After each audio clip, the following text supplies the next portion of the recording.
Vishnu Sahasranama, name number 18. One name of Vishnu, which is given in this third verse. Yogavidhama Neta Pradhana purusesvarah Narasimha Vapuh Sriman Kesavah purusesvarah. So in this third verse, the first name is the 18th name, Yogah. Krishna, one name of Krishna, Vishnu, is Yoga.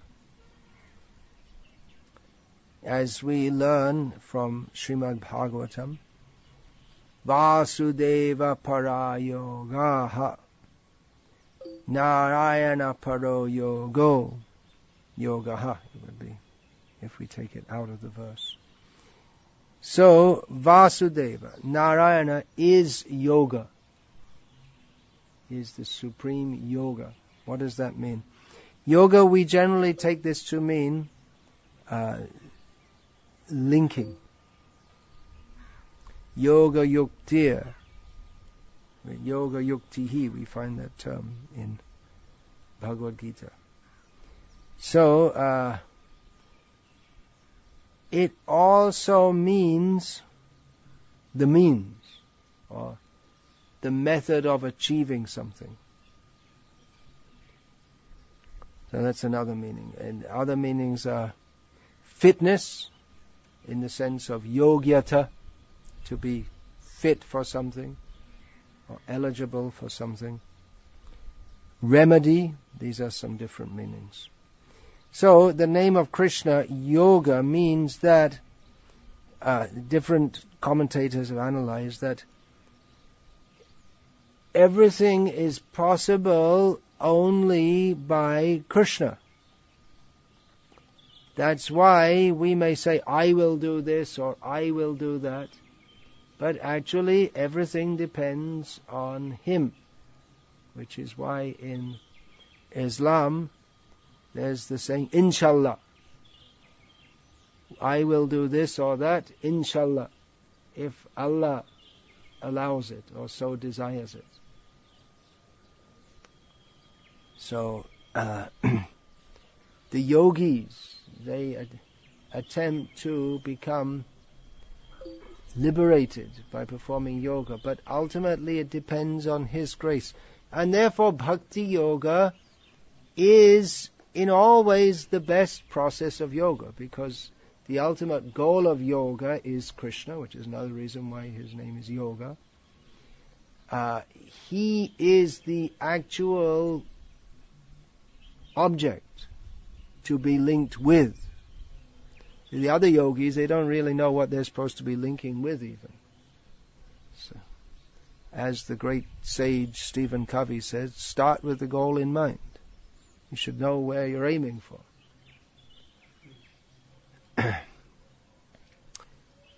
So, Bhakti Yoga is the best because from the beginning one knows where one's going, and Krishna is particularly pleased to help the Bhakti Yogis. One reason is because the other kinds of yogis, karma yogis, jnana yogis, ashtanga yogis, or dhyana yogis, they have a sense of independence from Krishna. They don't want to achieve Krishna, and they think that they're doing it by themselves. Whereas the Bhakti yogi is fully dependent on Krishna. And everything is fully dependent on Krishna, so it makes sense to accept that one is fully dependent on Krishna. So Krishna reciprocates with the Bhakti yogi. Teshang satata yuktanang bhajatang priti purvakam dadami buddhi yogam tam yena mam upayanti te.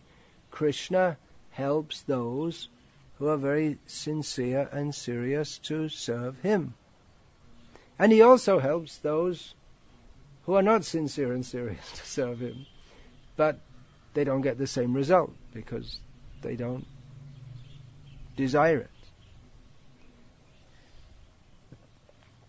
So Krishna is the means for becoming liberated. He is the goal of liberation, and more generally the Shastras, or in the higher level, they aim at liberation, but at the highest level, beyond liberation, is bhakti. Bhakti yoga means linking with Krishna. Yoga means the linking process and the linking itself. So generally we don't say that the pure devotees are bhakti yogis because they're not sadhakas. They're not trying to come to the platform of perfection. They're siddha. They've already attained that. But they may be called bhakti yogi in as much as they are linked with Krishna by bhakti. So, I'm not going to read all the commentaries here.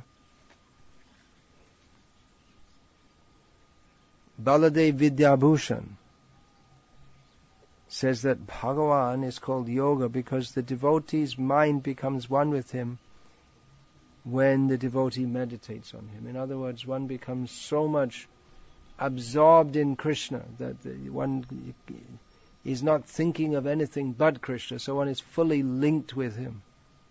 That in that sense the devotee becomes one with Krishna because he cannot think of anything but Krishna at any point.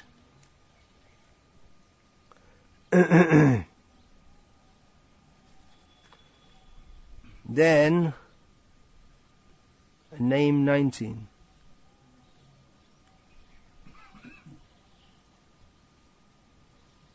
Yogavidhama Neta. He leads those who practice yoga until they reach their goal. Neta is, in modern English, Indian languages, and in Sanskritam, is understood to mean leader. But it's derived from the same meaning as the word English to lead, means to guide others, taking the head position to guide others toward their desired destination.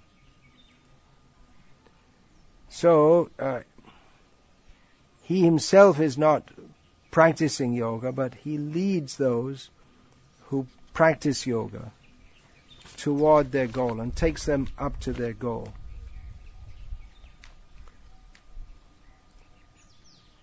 Again, Tesham Satata Yuktanam, he helps them, he delivers them. Ananyas Chintayanto Mang Ye Janaf Paryupasate Tesham Nityabhiyuktanam Yogakshemam Vahamyaham. Those who undeviatingly meditate on me, Krishna says. Those who worship me in this way, I give them yoga, yuktanam, yogakshemam. So name 20, Pradhana purusesvarah. Pradhana means matter in its primordial state. And Purusha in this context means the jivas. Purusha prakriti stohi bhunkte prakriti jan gunan. Here in the Bhagavad Gita in the 13th chapter, the subject of kshetra and kshetragya, Purusha and Prakriti, is discussed in detail. And in this context, Purusha means the jiva. So, everything in this material world is composed of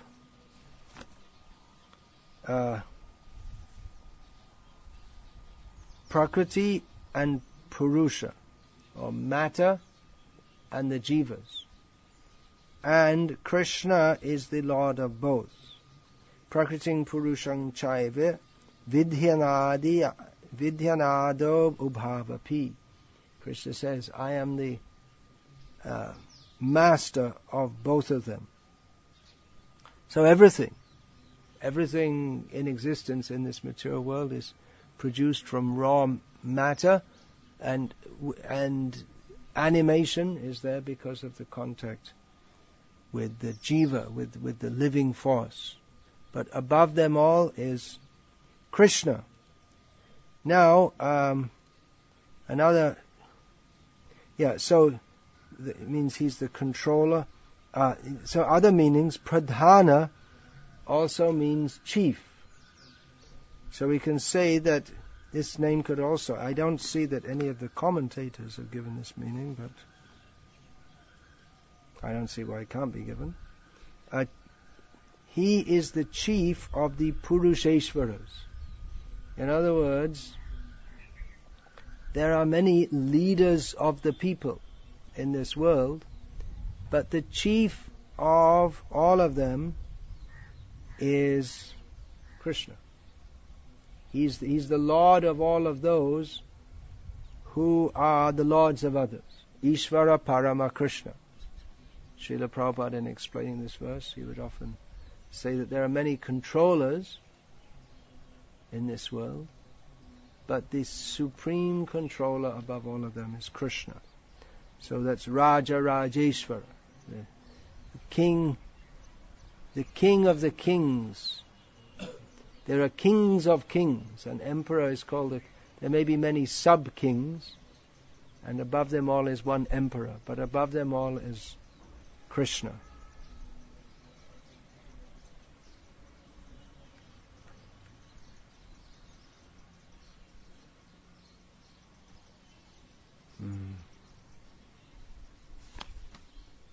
Okay, now name 21. Narasimha Vapuh. Narasimha means the man, lion, form of the Lord. Vapuh specifically means form. So in the Vishnu Sahasranama, this is the first name of a specific form of Vishnu that is mentioned. The name Vishnu has been mentioned, but this is the first of the name of a specific avatar. There are several famous avatars: Rama, Narasimha, Varaha, Kurma, Vamana. So some of the names of the famous avatars will be mentioned. This is the first mentioned. Narasimha Vapuh. He means he who has the body, or he who is the body of a man and a lion combined. One of the very famous forms of the Lord, and very dear to the devotees. I mean, there are many forms, but we can see that some are more attractive to and more dear to the devotees, even though they're all the same Vishnu. Just like we don't find many worshippers of Matsya avatar. In fact, I don't know any temple of specifically of Matsya. There's one Kurma Kshetra in the far north of the Telugu-speaking country. And Vamana, we find some temples. In Kanchi, there's also Vamana temple. But Narasimha is very widely worshipped. Well, one reason for that is that he protects his devotees. So in this dangerous world, devotees always turn to Narasimha for perfection. He's also prayed to Om Namo Bhagavate Narasimhaya Namaste Tejase Avi Bhava Vajra Nakha Vajra Dangsha Kam Ashayan Randhaya Randhaya Tamokasagasa Om Svaha Abhayam Atmani Bhuyashta Om Shrom, which verse gives the purport of the name Bhakti Vigna Vinashana. He is for the devotee who finds obstacles in his practice of bhakti. Nrsimha is the destroyer. Now, Hiranyakashipu was not an obstacle in Prahlad's bhakti, because bhakti is by nature ahaituki, apratihata. It cannot be stopped under any circumstances. But for us, we find obstacles in the form of Kam, Krodh, Lobh, Moha, Mada, Matsarya. So, Narasimhadev, we pray to him to remove those obstacles, just like he killed the demon Hiranyakashipu, Shila Tankana Kalaya, with his nails, which are like chisels. Hiranyakashipu Vaksha, with Hiranyakashipu's chest was hard, very. See, Indra's thunderbolt, Hiranyakashipu would just laugh at that. Indra's thunderbolt breaks mountains, but Hiranyakashipu was so strong, his chest was so hard. Only the nails of Narasimhadev could break that. So, if we find that our hearts are so hard that despite hearing and chanting about Krishna, they do not melt as they should, then we should pray to Narasimhadev that my heart is hardened by material desires. So you, just as you appeared to destroy the demon Hiranyakashipu, you kindly appear within my hardened heart and remove all those hard obstacles toward loving devotion to you. Of course, so many things could be said about Narasimhadev. Another important point that we learn from Narasimha Avatar is that he appears as he likes, when he likes, how he likes.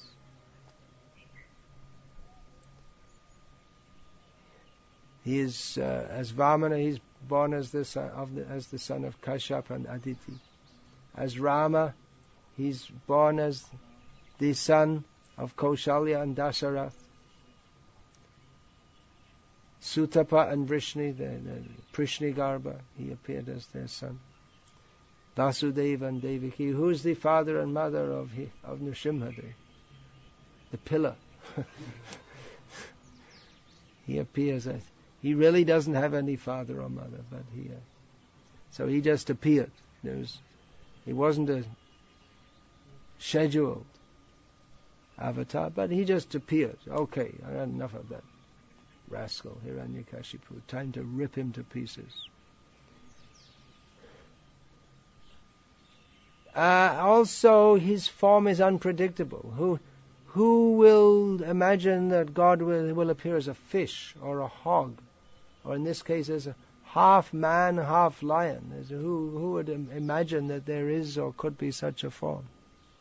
But he has appeared like that. Another point is, that's the next name, Sriman, means very beautiful. So, anyway, we'll discuss that in a minute. So, he appears as he likes, how he likes, in various forms. His forms, he appears for various purposes. Leela avatars, they appear for various purposes. So Vamana appeared as a beautiful Brahmana boy to enchant the mind of Bali and cheat him. As a fish, he appeared to save the Vedas from the waters of deluge. As a hog, he appeared as very practical for digging down in the depths of the ocean to pick up the earth. So the form Narasimha, he also appeared, is very suitable for ripping that rascal Hiranyakashipu to pieces. And also, so that he could sit down very nicely, as a man can. A lion cannot sit down, because he had to rip apart Hiranyakashipu. neither on the land, nor the sky, nor the water, to fulfill Brahma's benediction. So on the lap of Narasimha fulfilled that condition.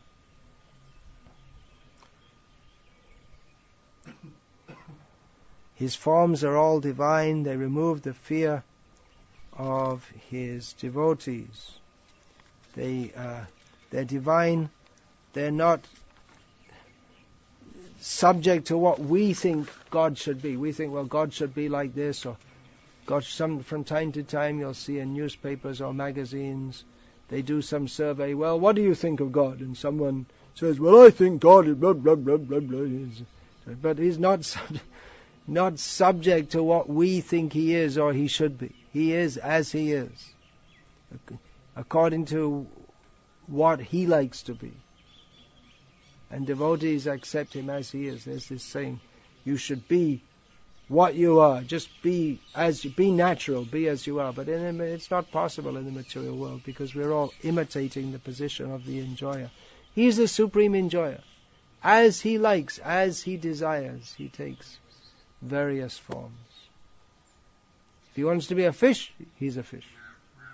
Wants to be a tortoise, he's a tortoise. Wants to be half man, half lion, he's like that, as he likes.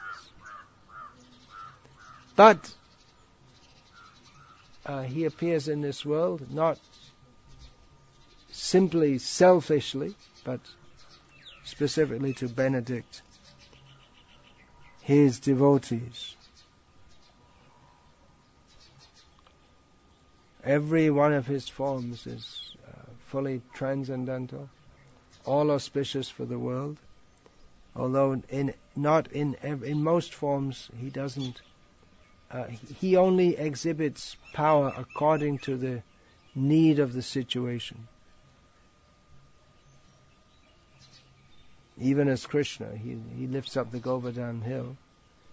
Anyway, he's holding all the universes, but he appears as if a little boy. But then, when required, he lifts the Govardhan hill.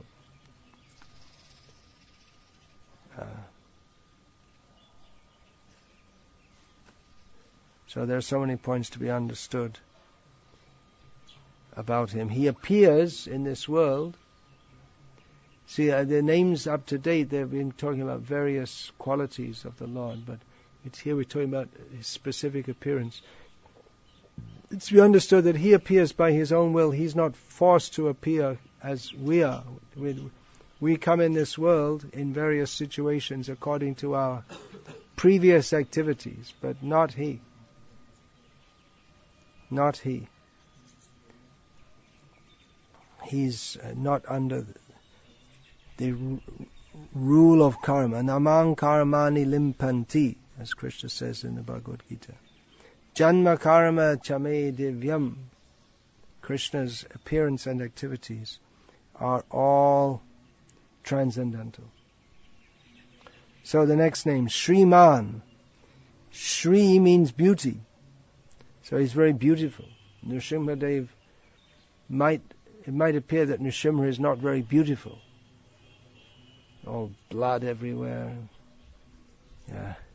A lion, very fierce form, and half man, half lion. You don't expect that. But very beautiful. The form of Varaha is very beautiful. You may think, how can a hog be beautiful? But he is. There's nice, you'll see that painting by B.K. Sharma. He's empowered by Varaha to paint him very beautifully. You can see what a beautiful hog he is. So he's very beautiful.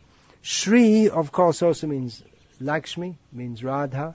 So when we say Shri Krishna, that means Radha Krishna. Shri Narayana means Lakshmi Narayana. And Shri means all opulence. But the commentators, they mostly translate this as, in this context, as charming and beautiful.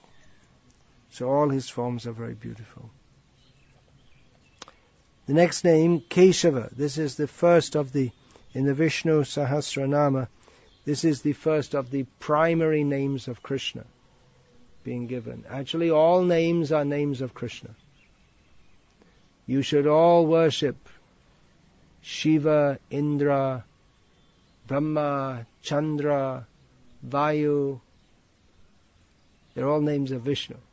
Generally, these are names that are ascribed to different demigods because they're invested with different potencies to perform different functions by Krishna.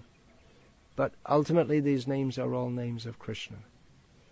Now Gaur Purnima is just up ahead. So we worship Gaura Chandra, which literally means golden moon.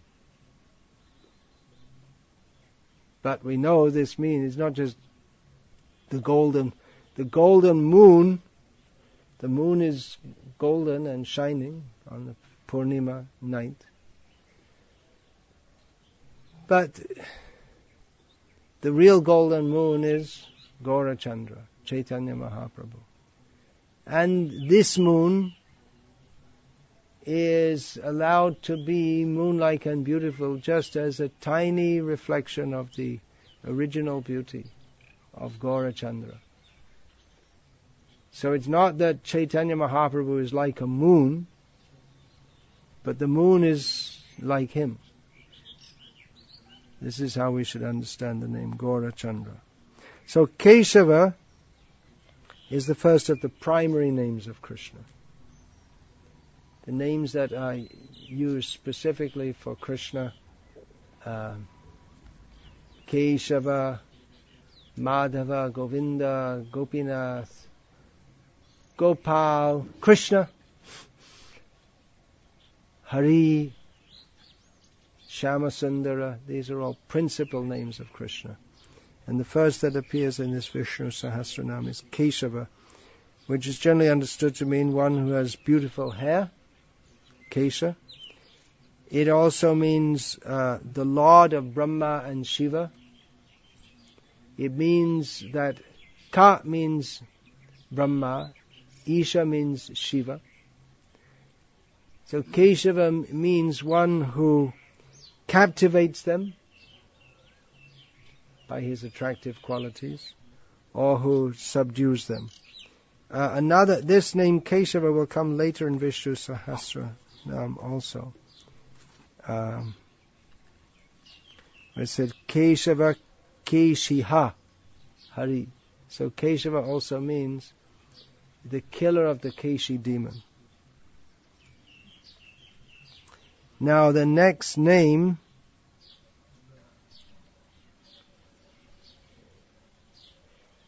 of course there may be many meanings of the names.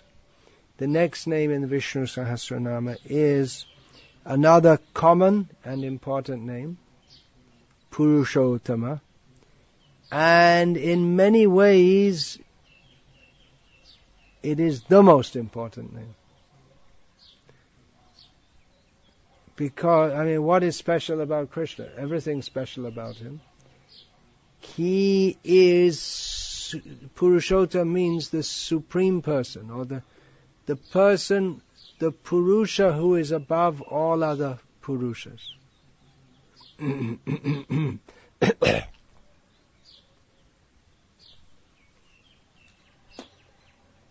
So this is the important point to understand.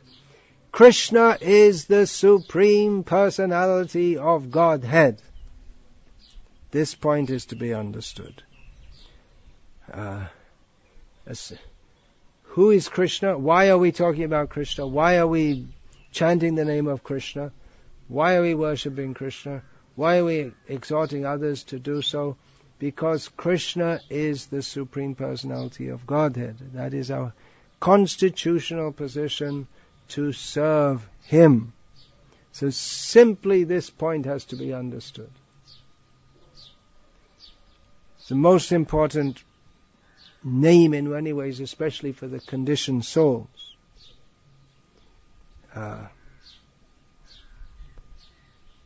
In Bhagavad Gita, the whole chapter, Purushottama Yoga, the 15th chapter, that name comes there, Yasmaksharam atito ham aksharaadapi chotama Atosmi loke vedecha pratitha purushotamaha. Because Krishna says, I am superior. Krishna says there are two kinds of purushas, kshara and akshara, fallible and infallible. But because I am superior to both of them, that means the non-liberated and the liberated souls, I'm superior to both of them. Therefore, loke smi. What is that? Loke vedecha. Atosmi loke vedecha prate. In the Shrutis and the Smritis, Krishna is known as Purushottama. So, Purush also means the enjoyer. This is another vital point for our understanding. Krishna is the supreme enjoyer, because in this world we are trying to be the enjoyer. But Krishna is the supreme enjoyer. And we can derive the happiness that we crave by taking our constitutional position in assisting his enjoyment. Krishna is the supreme enjoyer. This name is also important not only for conditioned souls. We don't find it so much in Vraja, in Vrindavan, where devotees tend to think of him as one of them, although they know he's the Supreme Lord in one. But they tend to think of him as one of them. But there he's also the supreme enjoyer, because everyone in Vrindavan, everyone is, they're living for that purpose of Krishna's enjoyment.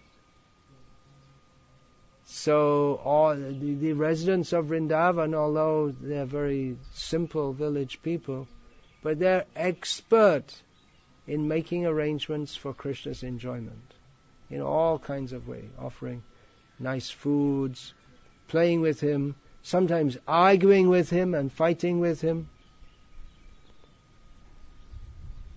dressing him very nicely, feeding him very nicely, making arrangements in the forest for little bowers where he can rest after playing or after fighting, massaging him, joking with him. In so many ways, they're expert in arranging for Krishna's enjoyment, because Krishna is the supreme enjoyer. Everyone in Vrindavan is very happy, but they recognize that the center of all happiness is Krishna.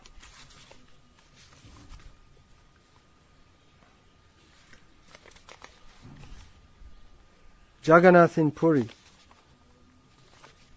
is also known as Purushottam. That whole area, Puri, is known as Sri Purushottam Kshetra, Khetra in Oriya. Sometimes known as Sri Khetra, sometimes known as Purushottam Khetra. So you'll find in Chaitanya Charitamrita also, Chaitanya Mahaprabhu refers to Jagannath as Purushottam. Okay, so I finished that there. The fourth shloka, was it? No, we're going to move on. Yeah, third shloka of Vishnu Sahasranama. You have a question? Is that why you brought this book? Yeah. In this book, on Lila, 89th chapter. Mahavishnu took that Brahmana side for the taking of eager to see the Mahavishnu, being eager to see Krishna, took away all the sons of the children of the Brahmana as they were born one by one. Mahavishnu told to Krishna that you are my incarnation. Yeah, Mahavishnu said, you are my incarnation. Right, Krishna is the original personality of Godhead. But that's explained in Chaitanya Charitamrita, that all the avatars appear through the agency of Mahavishnu in this world. They expand from him. So Krishna also appears to do so. That's all. Krishna is the incarnation. No. Mahavishnu is Krishna is the original form, but Krishna, when he comes to this world, appears through the agency of Mahavishnu, as if he is an avatar of Vishnu. When he first appeared, from the womb of Devaki, he appeared with a 4-handed form. Then he assumed a 2-handed form. He can do that. Mahavishnu can't do that. Mahavishnu can't take the form of Krishna. Krishna takes the form of Narayana when he was joking with the gopis. But Narayana cannot take the form of Krishna.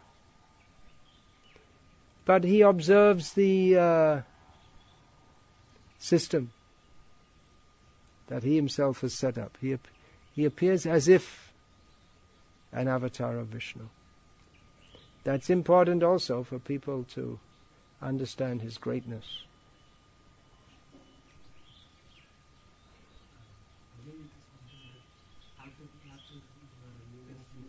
Then you come to me, yeah. Mahavishnu is coming. You come to me. Everyone's calling Krishna. The demigods also, when Krishna was going back to Godhead, Krishna also went. Krishna Swadhamo Bhagate. He went back to his own place. They were also saying, "Hey, come and visit us." But Krishna closed his eyes and pretended he didn't see them and just went straight up. So everyone's calling Krishna.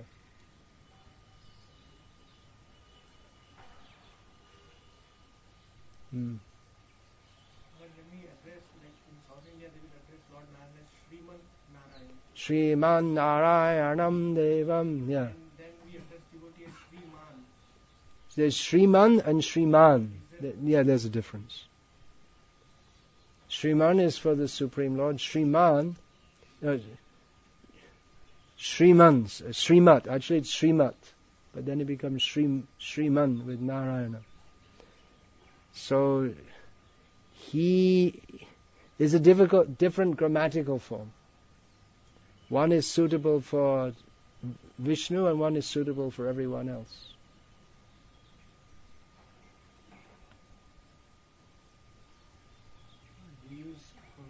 But for Prabhupada we say Srila, and even for anyone we'll say Sri Damodar Das.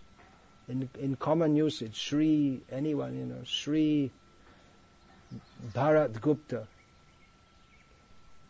So that they may have some. Doesn't mean that they're Vishnu, Narayana.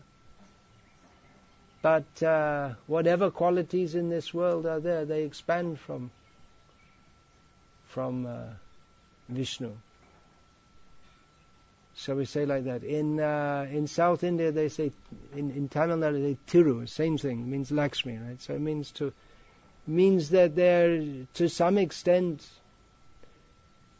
blessed by or have the qualities of opulence or Lakshmi, or good qualities. That's all. Doesn't mean that they're Bhagavan. Doesn't mean that we see everyone as Bhagavan. Traditionally, the people would sign their own name, Sri so-and-so.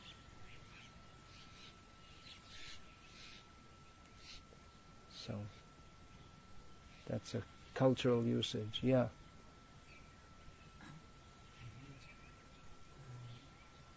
Despite this, Hare Krishna Mahamantra is considered as glorification and also offering prayers. What is the need of offering special prayers to Narasimha Bhagavan? What is the need of special prayers for Narasimha Bhagavan or any other prayer if we have the Mahamantra, which is both glorification and prayer? Actually, there's no need. You can do everything with the Mahamantra. There's actually no need. You can chant Hare Krishna day and night and everything is fulfilled. But there are other prayers also in which there are specific moods are expressed. Specific remembrance. The Hare Krishna mantra covers all aspects of Krishna's greatness. But then if we want to focus on some particular one, we'll sing Namaste Narasimhaya, remembering the particular form of Narasimha and how he's protecting us. And so that's there also. It's focusing on different tastes within devotional service. Everything, you can do everything with Hare Krishna mantra. Even for puja, you can just chant Hare Krishna. But there are specific mantras also. You can do everything. Even Srila Prabhupada said It's right there in one of the small books. Prabhupada said you can offer the food. You put the food in front of a picture of Krishna and you say, Hare Krishna, Krishna Krishna, Hare Hare, Hare Rama, Rama Rama, Hare Hare. And there are specific prayers for offering bhog, but you can chant Hare Krishna. Everything is complete by the Hare Krishna mantra. And then there are, again, various moods, varieties, like that. Yeah. We say Nitya Lila Pravishta. We say Nitya Lila Pravishta. Actually, we don't say it much because we don't hear the Prabhupada said it. Because Srila Prabhupada had this special mood that my Guru is always with me. So he didn't say that. You can say that. Another point is that we don't think that Bhakti Saraswati Thakur was ever away from his Nitya Lila. But you can say that also. We say Krishna Swadhama Pagati. Actually, Krishna is always there. Yeah, Krishna is always there. But from our perspective, he came to be with us also. Krishna is always in the spiritual world. So, again, everything has to be understood according to Lila. Krishna went back to the spiritual world. It wasn't that the spiritual world was empty when Krishna came. He's always there. But still we say, he's gone back.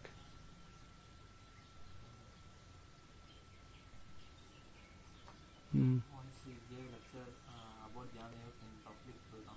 He? Okay. You have to specify. I mean, how am I supposed to know what you mean by he? Yeah. He concluded that our chanting process also included that Jnana Yoga. Jnana Yoga means concentrating Paramatma. But Yeah. Everything is... Bhakti Yoga includes Karma Yoga, Jnana Yoga, Dhyana Yoga.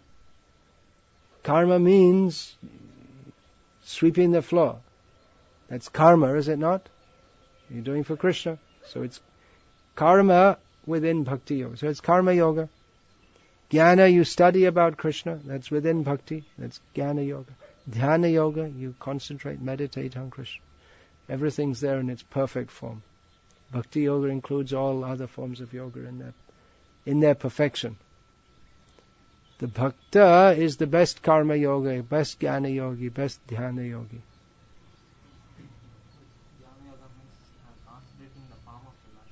But we are chanting Well, concentrating on the form of the Lord is generally what it's it's generally what it's understood to mean. But the bhaktas, they concentrate on the Nam, Gun, Roop, Lila, on all aspects of the Lord. So their dhyana is more complete. It's a fuller definition and understanding of dhyana yoga is there in Bhakti Yoga.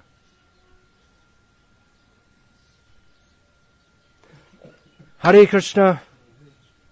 All glories to Srila Prabhupada. Hare Krishna.